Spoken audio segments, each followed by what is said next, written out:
Il est 18h à Paris, 16h en temps universel. Le journal en français facile. Mayol de Charon. Bonsoir à toutes et à tous et bienvenue dans votre journal en français facile. Nous sommes le jeudi 19 septembre et à la une de l'actualité. Après les explosions des systèmes de transmission du Hezbollah au Liban, son chef Hassan Nasrallah a pris la parole à Beyrouth cet après-midi. Il assure que son mouvement continuera à attaquer Israël pour soutenir le Hamas. Israël, de son côté, n'a pas commenté cette attaque sans précédent qui a fait 37 morts, mais les regards se tournent vers ses services de renseignement. Selon le New York Times, la chaîne de production des beepers et des talkie-walkie a été infiltrée. Des milliers de sinistrés ont dû être évacués et leurs maisons sont détruites. La solidarité s'organise en Pologne après le passage de la tempête Boris. Reportage à suivre lors d'une collecte pour les victimes organisée à Varsovie. Et puis, 6 ans après, l'AS Monaco fait son retour en Ligue des Champions. Le club du Rocher affronte le FC Barcelone ce soir. Après les explosions des systèmes de transmission du Hezbollah au Liban, le chef du mouvement islamiste Hassan Nasrallah a pris la parole cet après-midi.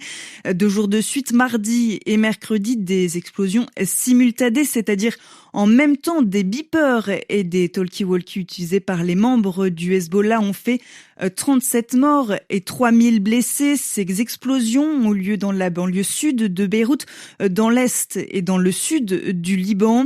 Et ce jeudi, Hassan Nasrallah a affirmé que le Hezbollah continuerait à attaquer Israël pour soutenir le Hamas. Après toutes ces blessures et toutes ces douleurs, je dis clairement que quels que soient les sacrifices, quelles que soient les conséquences, les possibilités ou l'horizon vers lequel la région se dirige, la résistance au Liban ne cessera pas de soutenir et d'appuyer les habitants de Gaza, de la Cisjordanie et les personnes vulnérables sur cette terre sainte. Je dis à Netanyahou, à Gallant, à l'armée et à l'entité ennemie, vous ne pourrez pas ramener les habitants du Nord au Nord. Vous ne pourrez pas ramener les colons, les occupants, les usurpateurs dans les colonies du Nord. Et pendant l'allocution d'Hassan Nasrallah, l'aviation israélienne a franchi le mur du son au-dessus de Beyrouth. Un peu plus tôt dans la journée, l'armée israélienne avait annoncé de nouvelles frappes sur des cibles du Hezbollah au Liban. Israël qui n'a pas commenté les attaques contre les appareils de transmission, mais les regards se tournent vers ses services de renseignement. Bonjour Vincent Souriau. Bonjour.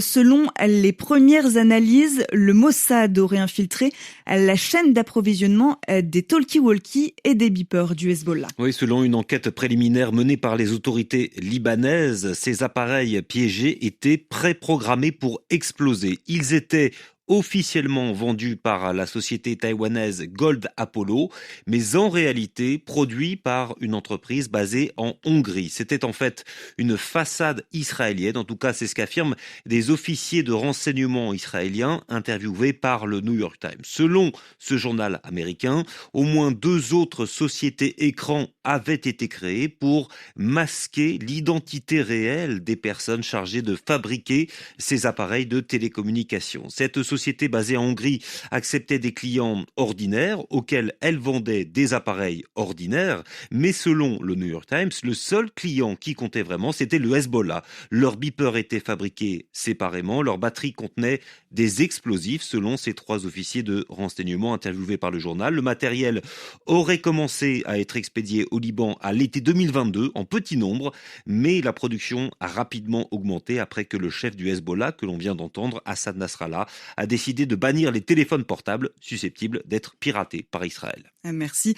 Vincent Souriau du service international de RFI. En raison de la situation sécuritaire dans la région, la compagnie française Air France a annoncé qu'elle allait prolonger la suspension des vols avec Beyrouth et Tel Aviv jusqu'à demain, ce vendredi inclus. Le journal en français facile. Des maisons démolies, des ponts coupés et des routes abîmées. Le bilan du passage de la tempête Boris qui a causé la mort de 24 personnes en Europe centrale est colossal. Aujourd'hui, les dirigeants de la République tchèque, de l'Autriche, de la Pologne et de la Roumanie ont rencontré en Pologne la présidente de la Commission européenne Ursula von der Leyen au cœur des discussions. Quelle aide apporter aux victimes? Si la pluie a maintenant cessé de tomber dans la grande partie de la région, les rivières en crue, les rivières qui débordent, menacent toujours des villes et des villages. Face à cette situation, la solidarité s'organise. Depuis ce week-end, les cagnottes et les collectes de denrées pour les sinistrés se multiplient. C'est le cas notamment en Pologne. Adrien Sarlat s'est rendu à l'une des collectes organisées par la mairie de Varsovie. Des boîtes de thon, de sardines ou de pâté, les employés du centre de redistribution d'eau de Varsovie ont abandonné leurs bureaux. Ils collectent, trient et emballent les denrées que les Varsoviens sont venus leur apporter hier après-midi. Les gens sont très solidaires et très actifs dans l'aide. Il arrive qu'il y ait même tellement de voitures qui font la queue pour donner qu'on n'a même pas le temps de tout prendre. Depuis dimanche 17h, le point de collecte est ouvert 24 heures sur 24 et a déjà rempli 4 camions et 4 vannes, direction le sud du pays. Ces derniers jours, les collectes de ce genre ont fleuri un peu partout en Pologne et sur les réseaux sociaux pour rassembler des bouteilles d'eau, des conserves, des produits d'hygiène ou encore des batteries portables. C'est pour les animaux, très bien, on s'en occupe. Magda a fait un premier don hier. La voilà revenue avec 2 cartons de croquettes pour les chiens des sinistrés. Pour nous, c'était un réflexe d'aider ces gens à reconstruire leur ville, leur maison, leur appartement.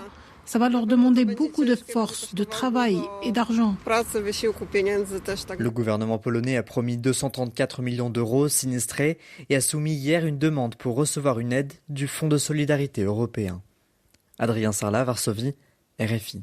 Et les dégâts sont là aussi colossaux, très importants. Au Portugal, la police annonce avoir arrêté cette semaine 14 personnes soupçonnées d'incendie criminel. Une dizaine de feux de forêt ont causé la mort d'au moins 7 personnes depuis le 15 septembre dans le pays. Plus de 100 000 hectares de végétation ont été détruits. Selon les pompiers, ces feux de forêt sont sur le point maintenant d'être maîtrisés grâce à la météo, la baisse des températures et l'arrivée peut-être de la pluie. Seuls 4 incendies dans le nord du pays sont encore assez actifs selon les pompiers. RFI, bientôt 18h08 à Paris. Du football à présent, après Lille mardi et le Paris Saint-Germain hier. Les 2 autres clubs français engagés en Ligue des Champions entrent en lice. Ils entrent dans la compétition ce jeudi. Brest, le petit Poucet, reçoit le Sturm Graz, champion d'Autriche en titre. Et Monaco, de son côté, accueille le FC Barcelone. Une affiche de gala pour ce retour très attendu de l'ASM au plus haut niveau européen. Thomas de Saint-Léger.